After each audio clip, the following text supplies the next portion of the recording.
The Hollow Creek Phenomenon, the Morgan sisters and their 12-year-long shared nightmare, an inquiry into the strange occurrences that led 4 siblings to wade into a lake, and the age-old secret that called for their sacrifice. Within the records of the unexplained, there are certain tales that push against the very boundaries of what we deem possible. The account of the Morgan sisters of Hollow Creek stands as one such tale. A chilling narrative of mutual dreams, a concealed family inheritance, and an ancient cosmic terror resting dormant in the depths of a deceptively calm lake. This is no simple ghost story. It is a well-documented event crossing generations and eluding logical comprehension. The location, a community wrapped in enigma. Hollow Creek is a small, secluded town tucked beneath the Appalachian Mountains. It is a place of waning industry and muted despair, where mist hugs the earth and the nearby forest swallows noise. The town's most prominent landmark is Blackwater Lake, an almost flawlessly round stretch of water so deep that locals insist it has no bottom. Though used for fishing and swimming, the townsfolk maintain an uneasy rapport with the lake. Boats often suffer mechanical failures at its midpoint. Compasses whirl erratically. Sonar devices present nonsensical numbers. Engines sputter and quit without reason. Swimmers recount sensations of something sizable grazing their limbs in the murky depths. The family, a household laden with inherited mysteries. In the late 1980s, the Morgan family relocated to a weathered Victorian house at Willow Street's end, the final property before the woodland trail to Blackwater Lake. The residents, locally dubbed the Pierce Place, came to Eleanor Morgan through her grandmother, Agatha Pierce. The household included Richard Morgan, a grounded history professor, Eleanor, who cherished childhood recollections of the home, and their 4 daughters, each separated by 2 years. Eliza, 18, the solemn, scholarly eldest, bound for academic life. Catherine, 16, the imaginative and tender artist, profoundly attuned to emotion. Margaret, 14, the logical and scientifically inclined realist. Rose, 12, the silent, observant youngest, a gatherer of secrets and curiosities. Despite their disparities, the sisters were inseparable. Their connection, however, was rooted in something far deeper than typical sibling affection. The phenomenon, a dozen years of collective dreams. The extraordinary sequence initiated the evening after Agatha Pierce's funeral. Following her distinct and peculiar instructions, her cremated remains were dispersed over Blackwater Lake at dusk. That night, 6-year-old Eliza awoke screaming, recounting a woman in the water who wished to reveal something to them. The following morning, the unbelievable was verified. Each sister, even 4-year-old Rose, had undergone the very same dream.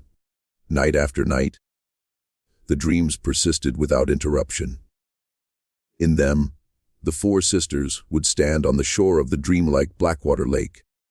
A woman with storm-gray eyes would ascend from the water, motioning for them to accompany her into the depths.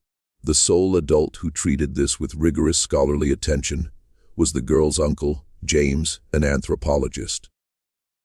During summer visits, he documented their recollections and was astonished to find that the symbols they sketched matched prehistoric petroglyphs from sites like Göbekli Tepe in Turkey, dating back over 30,000 years.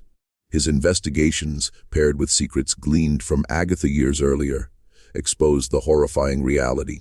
The original settlement, New Providence, had entirely disappeared without a trace in 1832. The lake was not a natural formation. It was a barrier constructed in ancient times to confine a malevolent, cosmic being that descended from the heavens. The barrier demanded a ceremonial renewal each century, a voluntary offering of 4 related women across a generation to fortify the seal. In 1932, Agatha Pierce and her 3 sisters carried out the rite. Only Agatha returned, permanently altered. The dreams were not an indication of illness. They were a calling. The stars were realigning, and the Morgan sisters were the destined sacrifice. The climax, the decision at the shoreline. The summons reached a breaking point amid a severe drought on the eve of Eliza's 18th birthday. The dreams grew menacing.